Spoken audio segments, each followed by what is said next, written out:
Assalamualaikum warahmatullahi wabarakatuh. Alhamdulillahi rabbil alamin. Wassalatu wassalam ala sayyidina Muhammadin wa ala alihi wa sahbihi ajma'in. Rabbi shrah li sadri wa yassir li amri wahlul 'uqdatam min lisani yafqahu qawli. وسدد لساني واهل قلبي بحق سيدنا محمد صلى الله عليه وسلم. قال الشيخ المؤلف رحمه الله تعالى ونفعنا بعلومه وبركاته في الدنيا والآخرة آمين يا رب العالمين. ولا حول ولا قوة إلا بالله العلي العظيم. ولا حول ولا قوة إلا بالله العلي العظيم. ولا حول ولا قوة إلا بالله العلي العظيم. Jadi kita sambung bacaan kitab Nawa bagi hati. Itu yang berkenaan dengan yang pertama lagi lah. Yakni pada lafaz Bismillahirrahmanirrahim. Dalam pengajian kitab-kitab turas di pusat-pusat pengajian pondok di mana-mana, terutamanya di Nusantara ini, sebagaimana yang telah kita ketahui, pengajian kitab-kitab pondok ini dimulakan dengan Bismillah, dan sehinggalah pada khatam kitab. Biasanya khatam kitab ni sudahi dengan wallahu a'lam. Jadi itulah tarik ataupun cara pengajian kitab pondok. Sebab itulah bila seseorang pelajar yang belajar di pondok dan dia belajar dengan bersungguh-sungguh, insya-Allah dia akan dapat menguasai ilmu yang dipelajarinya. Kenapa? Karena pengajian kitab pondok ini, kitab turas ini yang diajar di pondok-pondok ini mulakan dengan bismillah di kulit yang pertama dan sehinggalah habis. Jadi berakhir di kulit. Dan setiap patah perkataan yang ditulis dalam kitab, sama ada matan ataupun syarah, akan diajar, akan dibaca oleh guru dan dibetulkan oleh guru dan disyarahkan, dihuraikan oleh guru. Itulah kelebihannya. Sebab itulah pelajar-pelajar tarik pondok ini ia dapat menguasai ilmu. Kalau yang mampu menguasai, dia akan dapat menguasai dengan lebih mendalam. Maka untuk bacaan kitab Nawa bagi hati ini, insya-Allah kita mulakan dengan aturan kitabnya, iaitu Bismillahirrahmanirrahim.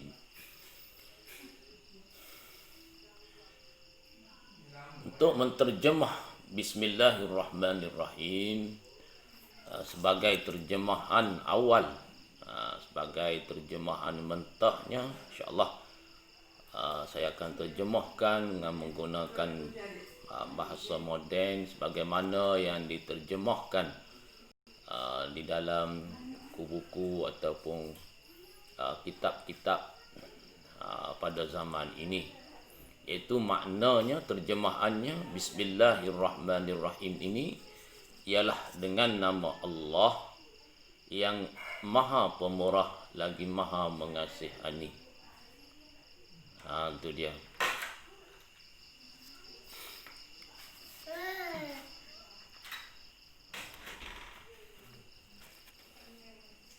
Jadi terjemahan sebegini, terjemahan mentah sebegini bagi orang-orang yang sudah dapat menguasai, sudah dapat mengetahui dan sudah mantap ilmu tauhidnya, maka tidaklah menjadi masalah bagi mereka. Tetapi bagi orang-orang Islam yang masih belum memahami, yang masih belum mantap ilmu tauhidnya, kemungkinan akan boleh membawa kepada mutasyabihah ataupun tasbih ataupun menyerupakan Allah Ta'ala ini dengan makhluk. Kenapa? Karena Ar-Rahman yang diterjemah dengan makna Maha Pemurah, itu menggambarkan ataupun memberi faham kepada orang awam yang kurang memahami ilmu tauhid. Pemurahnya Allah Ta'ala itu sama je dengan pemurahnya kita. Itulah kata gambaran ataupun pahaman bagi orang-orang yang belum memahami ilmu tauhid dengan lebih mendalam. Begitu juga Ar-Rahim yang diterjemahkan dengan makna Maha Mengasihani juga boleh membawa kepada terjemahan sebegini, boleh membawa kepada mutasyabihah ataupun menyerupakan Allah Ta'ala dengan makhluk. Kenapa? Kerana mengasihani juga adalah sifat hati. Jadi bagi orang-orang yang kurang memahami ilmu tauhid, berkemungkinan mereka akan memahami bahawasanya mengasihaninya Allah Ta'ala itu sebagaimana mengasihaninya kita. Sebab itulah guru-guru, sebahagian atau kebanyakan daripada guru-guru kitab turas, dia mentafsir balik Ar-Rahman yang diterjemah dengan makna Maha Pemurah dan Ar-Rahim yang diterjemah dengan makna mengasihani itu. Supaya apa? Supaya nak membersihkan segala mutasyabih, segala penyerupaan, segala penyamaan Allah Ta'ala dengan makhluk. Bagaimana kita fahami, sebagaimana kita tahu, Allah Ta'ala ni laisa kamitslihi syai' wa huwas samiul basir. Dia tidak menyerupai sesuatu. Itu dia. Maknanya Allah Ta'ala bersifat dengan sifat mukhalafatuhu ta'ala lil hawadis. Tidak menyerupai, mukhalafah ini tidak menyerupai Allah Ta'ala itu bukan sesuatu yang baharu. Jadi ruang-ruang ataupun fahaman-fahaman yang boleh membawa kepada penyerupaan, penyamaan Allah Ta'ala itu dengan segala benda yang baharu, hendaklah kita tutup, terutamanya bagi orang-orang yang masih lagi belum mantap ataupun belum memahami sepenuhnya ilmu tauhid. Baiklah, untuk memulakan uraian Bismillahirrahmanirrahim ini, kita tengok dulu kalimah ataupun perkataan Bismillahirrahmanirrahim, lafaz Bismillahirrahmanirrahim ini. Maka bagaimana kita tahu lafaz Bismillahirrahmanirrahim ini dimulakan dengan huruf ba. Maka dari segi ilmu nahwu, tata bahasa Arabnya, huruf ba ini dipanggil haraf jar yang membawa makna dengan.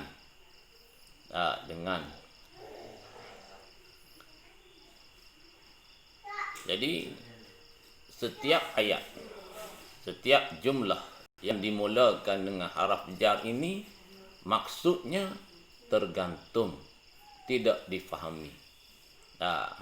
Maksudnya tergantung dan tidak difahami. Justru itu bagi memahamkan ayat yang dimulakan dengan haraf jar ini, dengan ba yang membawa maksud dengan ini, kita hendaklah mentakdirkan perbuatan atau mentakdirkan ayat yang dimulakan dengan perbuatan. Sebab itulah kalau kita tengok kepada Bismillahirrahmanirrahim ini, maknanya dengan nama Allah. Dengan nama Allah. Maka apabila ayat ni dimulakan dengan nama Allah, apa yang dikehendaki dengan nama Allah itu? Tergantung maksudnya. Tiba-tiba mari dengan nama Allah. Nah, apa yang dimaksudkan dengan nama Allah itu? Perbuatan apa yang dimaksudkan dengan nama Allah, yang dikehendaki dengan nama Allah, yang dikehendaki dimulakan dengan nama Allah itu? Perbuatan apa? Dia panggil dalam kaedah nahwunya haraf ja ini dia perlu kepada muta'allaq, tempat sangkut. Karena ayat itu ayat yang tergantung, maka untuk memahaminya kita kena cari, kita kena takdirkan tempat sangkutnya. Barulah kita fahami ayat tersebut. Jadi mana-mana ayat yang dimulakan dengan haraf jar, mestilah kita cari penyangkutnya ataupun muta'allaqnya. Muta'allaqnya ikut kesesuaian ayat. Ikut kesesuaian ayat tersebut. Kenapa? Karena kalau kita tidak cari muta'allaqnya, maksud ayat itu akan tergantung. Yakni sukar dipahami. Mungkin juga kita tidak memahami maksud ayat itu. Contoh di sinilah Bismillahirrahmanirrahim, dengan nama Allah. Apa yang dikatakan dengan nama Allah itu? Tergantung maksudnya. Maka untuk mentakdirkan muta'allaqnya, tempat sangkutnya ayat yang tergantung yang dimulakan dengan haraf ja itu, kita melihat kepada situasi. Melihat pada situasi ataupun situasi ayat tersebut. Jadi selain daripada itu, di situ pada Bismillahirrahmanirrahim haraf ja itu, maksud dengan di situ adalah dengan makna bersama ataupun berserta. Berserta dengan nama Allah ataupun bersama dengan nama Allah.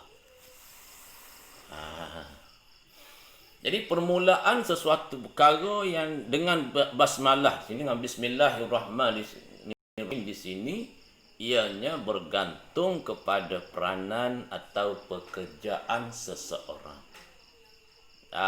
Dia bergantung kepada peranan atau pekerjaan seseorang itu. Maknanya muta'allaq dia, tempat nak sakupnya. Ayat yang dimulakan dengan ba di sini, Bismillahirrahmanirrahim ini dimulakan dengan ba. Ba ni haraf jar. Bila haraf jar, ayat yang dimulakan dengan haraf jar ini maksudnya tergantung. Bila tergantung, kita kena cari penyangkutnya, muta'allaqnya. Kena takdirkan ia. Maka untuk takdirkan muta'allaq itu, kita kena lihat kepada ianya bergantung kepada peranan seseorang ataupun pekerjaan seseorang itu. Contoh dalam karangan. Dalam karangan kitab-kitab yang dikarang, kemudian dibaca, kemudian dipelajari. Maka pekerjaan pertamanya kitab yang dikarang ini ialah pengarangnya, kemudian pembacanya, kemudian pelajarnya yang mempelajarinya. Itulah muta'allaq. Ini pengarang kitab, muta'allaq dia pertama pengarang kitab, yang kedua pembaca kitab, yang ketiga pelajar kitab. Jadi itulah peranan, itulah pekerjaan yang sesuai dengan karangan kitab yang dimulakan dengan Bismillahirrahmanirrahim. Jadi apabila kita nak takdirkan muta'allaqnya, tempat sangkupnya, haraf jar itu, kita melihat, kita tengok kepada peranannya, pekerjaannya. Kalau pengarang, maksud dia, pengarang kitab ni dia mulakan dengan Bismillahirrahmanirrahim ini, maksudnya iaitu aku memulakan karanganku ini dengan Bismillah, dengan nama Allah yang amat pemurah lagi amat mengasihani. Itu pengarang. Muta'allaqnya, aku mulakan karanganku ini dengan nama Allah yang amat pemurah lagi amat mengasihani. Takdirnya begitulah. Jadi aku mulakan karanganku ini, aku mulakan karangan, ini aku mula mengarang ini, itulah muta'allaqnya, tempat sangkutnya ba haraf ja pada bismillahirrahmanirrahim. Maknanya bila kita letakkan takdir, kita letakkan penyangkut muta'allaqnya, kita takdirkan muta'allaqnya, yang ini penyangkutnya pada bagi haraf ja pada bismillah itu, maka kita fahamlah bahawasanya yang dikehendaki dengan nama Allah yang amat pemurah dan lagi maha mengasihi itu, iaitu mengarang kitab itulah. Maknanya aku mengarang kitab ini dengan nama Allah yang amat pemurah lagi amat mengasihani. Kemudian ditambah pula makna bismillah dengan situ bermakna, maknanya dengan makna bersama ataupun berserta. Maka aku karanglah kitab, aku mengaranglah kitab ini dengan berserta dengan nama Allah yang amat pemurah lagi amat mengasihani. Ataupun aku karanglah kitab ini bersekali dengan nama Allah yang amat pemurah lagi amat mengasihani. Sebab itulah ba di situ dipanggil ba al-musahabah. Makna dengan berserta ataupun dengan bersama, bersekali. Itu dia. Kemudian kita tengok pula manakala bagi pembaca kitab. Bagi pembaca kitab, dia kena takdir muta'allaqnya, tempat sangkutnya haraf ja pada bismillahirrahmanirrahim itu lagu mana?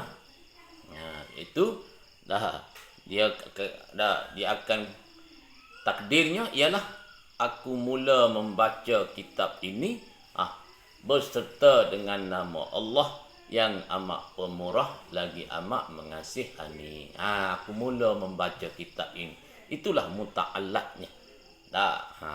Bagi haraf ja yang terdapat pada bismillah itu, ba pada bismillah itu, yang disebut sebagai haraf ja. Jadi bila kita takdir muta'allaq itu, kita fahamlah. Mari dengan tiba-tiba bismillahirrahmanirrahim dengan nama Allah yang amat pemurah lagi amat mengasihani ini. Mari lagu tu tiba-tiba mari lagu tu. Apa dia dengan nama Allah? Kita tertanya-tanya. Tiga ayat itu tergantung. Kita tidak faham maksud. Apakah yang dikatakan dengan nama Allah? Kalau kata-kata, gapo dia dengan nama Allah tiba-tiba gini. Ayat ni nisbah bagi orang yang membaca kitab. Aku mula membaca kitab ini dengan berserta dengan nama Allah. Itu dia.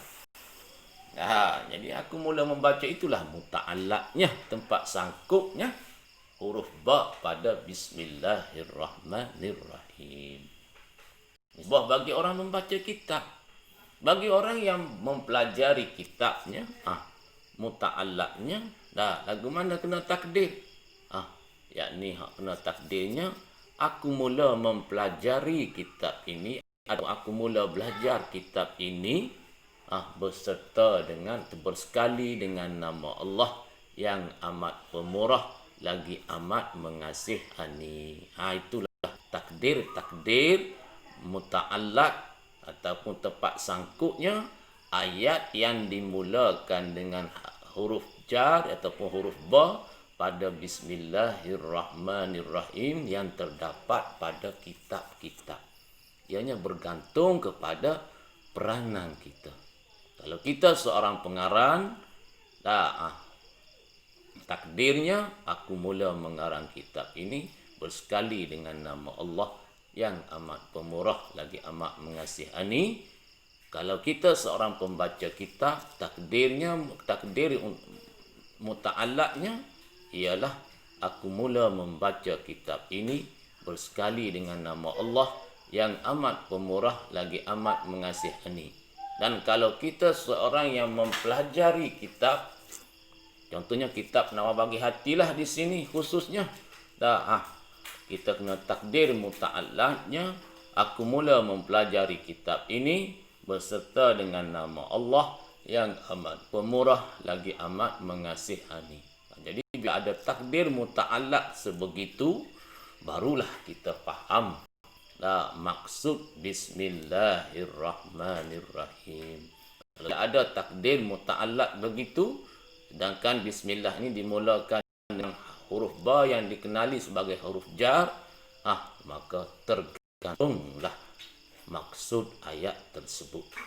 Itulah sebab sedikit yang nampak dapat huraikan, dapat kata bagi sedikit pencerahan kenaan dengan perkongsian. Untuk lebih lanjut boleh rujuk pada kitab-kitab nahwu ataupun kitab-kitab sharah. Maka di sinilah hamba melihat kelebihannya kita mempelajari kitab-kitab turath. Kenapa? Karena huraiannya detail. Kita memahami secara lebih mendalam maksud setiap patah perkataan karangan yang dikarang oleh ulama-ulama, guru-guru kita yang terdahulu. Maknanya setiap patah perkataan kalau kita dapat memahaminya, kita dapat mengertinya, mempunyai maksud-maksud yang tertentu yang tidak lari daripada kaedah-kaedah, sama ada kaedah dari segi bahasa ataupun kaedah dari segi keagamaan. Itu dia. Okey, kemudian kita pergi. Kenapa?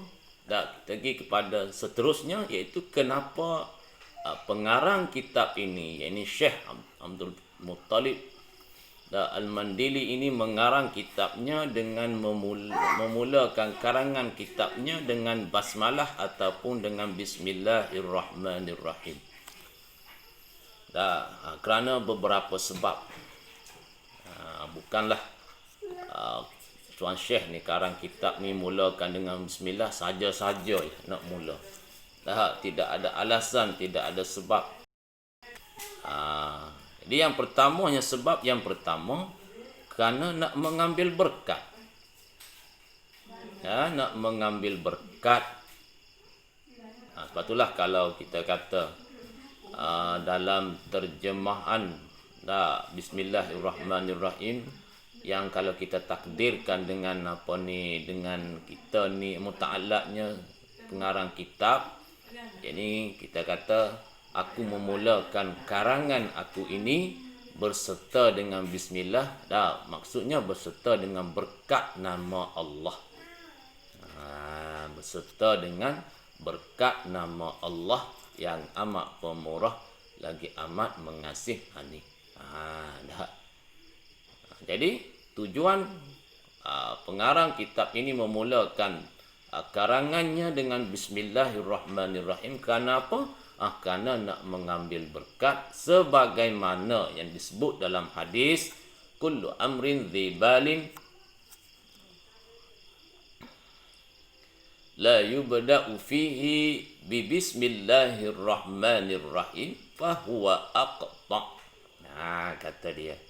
Wa fi riwayatin fahuwa abtar wa fi riwayatin fahuwa ajzam.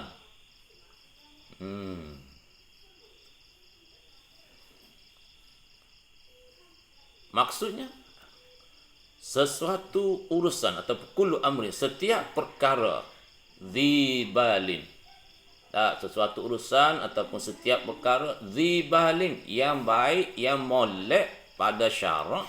Dhibalin maknanya yang ada bal. Ini yang molek, yang kata yang baik pada syarak. La yubda'u fihi bi bismillahirrahmanirrahim, tidak dimulai dengan bismillahirrahmanirrahim. Kata dia, fahuwa aqta', maka terpotong ia. Maka terpotong. Pada riwayat lain, wa fi riwayatin fahuwa abtar, maka ia kudung. Dan pada wa fi riwayatin, pada riwayat lain, fahuwa ajzam, maka ia terkena penyakit juzam, yakni penyakit kusta. Apa makna tu? maka ia terpotong, ataupun setengah riwayat mengatakan ia terkudung, ataupun setengah riwayat mengatakan dia terkena penyakit kusta. Apa makna? Yakni kurang berkat ataupun tiada berkat langsung. Itu makna. Jadi faham daripada hadis ini, sesuatu perkara yang molek, yang baik pada syarak, kalau kita tidak mulakan dengan bismillah, ianya tiada berkat ataupun kurang berkat. Sebab itulah. Jadi sebab itulah bagi orang mengarang kita, dia mulakan dengan bismillah. Orang nak baca kitab pun dia mulakan dengan bismillah, dan orang yang nak belajar kitab pun dia mulakan dengan bismillah. Kerana mengarang, membaca dan belajar ini perkara yang molek di sisi syarak. Itulah perbuatan-perbuatan lain pun samalah. Pasal perbuatan itu yang baik, yang molek pada syarak, maka disuruh, dianjurkan kita memulakannya dengan bismillah. Kenapa? Kerana nak mendapatkan berkat. Antaranya kita ambil contohlah makan. Maka kalau kita makan, orang lain pun makan, maka kedua-duanya, kita dan orang tersebut, kalau tidak membaca bismillah, yang kita dapat hanyalah kenyang, dan selebihnya sedap. Itu sahaja. Tetapi kalau kita membaca bismillah, orang tersebut tidak membaca bismillah, di permulaan makannya, maka kita mendapat kelebihan suku pula, keuntungan lain kita dapat. Orang tersebut tidak dapat keuntungan itu. Mana keuntungan yang kita dapat? Yakni pahala membaca bismillah, dan kita mendapat keberkatan daripada Allah dan jauh daripada gangguan syaitan. Pengkhianatan syaitan dalam makannya kita. Itu dia. Jadi nak nyatakan sini, nak ayat di sininya, rugilah kalau kita tidak baca bismillah pada permulaan makan. Rugi. Makan sama makan, bahkan kadang-kadang orang lain lebih sedap lagi makannya pada kita.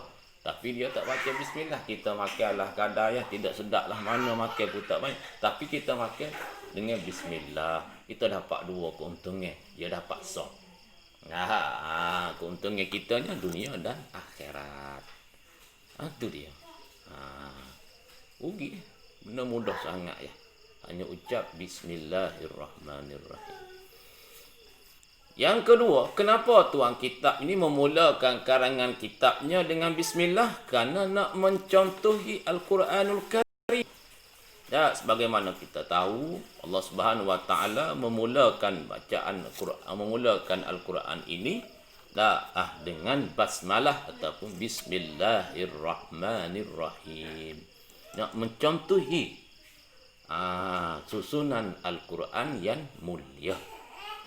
Sebab tu dia mulakan dengan bismillah. Quran ini disusun dengan bismillah di permulaan. Maka pengarang kitab juga mulakan karangannya dengan bismillah. Kerana nak contohi susunan Al-Quran yang mulia. Sebab yang ketiga, kenapa pengarang kitab ini memulakan karangannya dengan bismillahirrahmanirrahim? Kerana nak mencontohi Rasulullah SAW yang menulis surat-suratnya.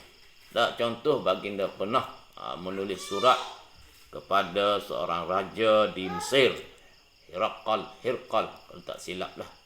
Hirqal, dia mulakan tulisannya di surat tersebut. Dia meminta pada penulis suratnya mulakan tulisan surat itu, mulakan penulisan surat tersebut dengan bismillahirrahmanirrahim.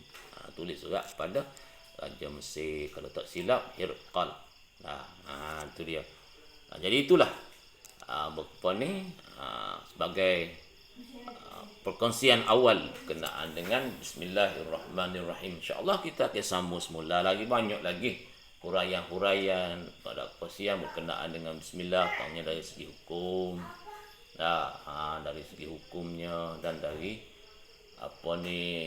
lapas, dari segi huraian lapas, tiap lapas pada lapas ismun, bismillah, ismun, kemudian pada lapas Allah, pada lapas Ar-Rahman Ar-Rahim, dan pada lapas ba itu sendiri. Wallahu a'lam wa ilaihil marji' wal ma'ab.